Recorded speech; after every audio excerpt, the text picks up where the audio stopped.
We are back. It is 8:45. Back with today's Consumer This Morning. We're all about side gigs. A 2025 survey from Bankrate found more than 1 in 4 Americans are taking on these side hustles to bring in some extra cash every month. So, what are the most common side gigs and how can you get started with one?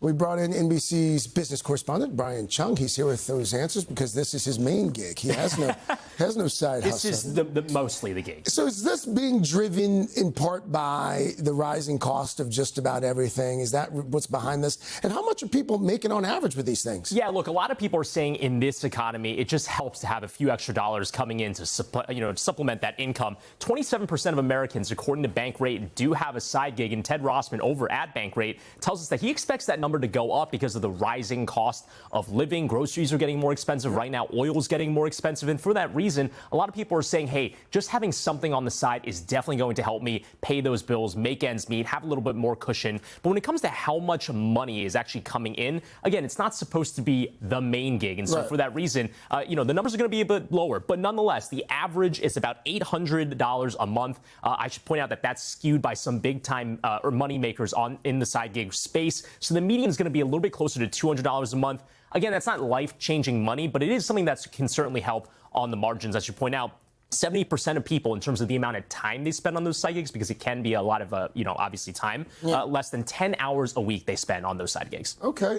In terms of the most common side gig, I would imagine like an Uber driver or DoorDash? See, that's the thing. You would think that like ride sharing would be among the top ranked ones. It's actually not. The top 3 would be online sales. So people opening up, let's say, an Etsy shop or selling things on Depop or eBay. Food delivery is a big one, too. Driving for Uber Eats or Grubhub, Seamless, any of those services. But then lastly, professional and business services, which kind of aren't really related to the other two. That could be starting your own business, but it's also things like freelance writing or consulting. So again, these are a wide range of different types of online gigs. Obviously, ride sharing is one big one, but it looks very differently depending on what you're doing. So if someone is watching or listening right now and they're like, you know what?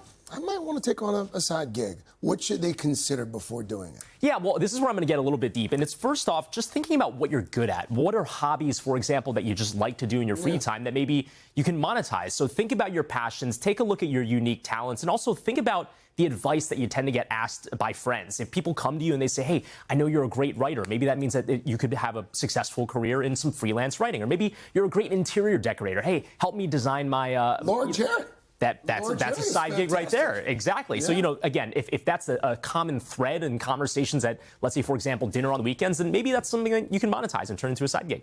If you want to do it, but you're a little skittish, are there resources available at your disposal that could help you? Yeah, there are plenty of resources. And again, given that what I just said, one of the top ranking side gigs is selling on online marketplaces, places like Depop, Etsy, eBay, Poshmark are all places where in just a few minutes you can start a seller profile and begin selling, let's say, knit goods or clothing that you might make on the side and actually monetize it. And then there's also TaskRabbit. This is a way that you can just pick up a few jobs here and there. Let's say you're really good at building IKEA furniture. That's something that you can do and go around town and help people build some of that stuff. Fiverr and Upwork are another. Fiverr. Yeah, so these are other areas where you can post freelance work. So let's say, for example, you're a writer or you write copy, you write poetry. That's an area where you can post your types of services and match with people that need a freelance writer if they're working on a certain project. And lastly, social media. Leverage social media. Facebook, LinkedIn, Instagram are all great places to put an ad on, let's say, for example, your Instagram story. Say, hey, here's what I'm good at. I can help out.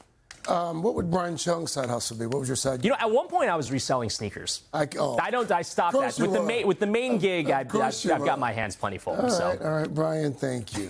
Hey, thanks for watching. And don't forget, you can catch the Today Show every morning on NBC or take Today when you're on the go. Just follow the Today podcast on Apple Podcasts, Spotify, or wherever you listen.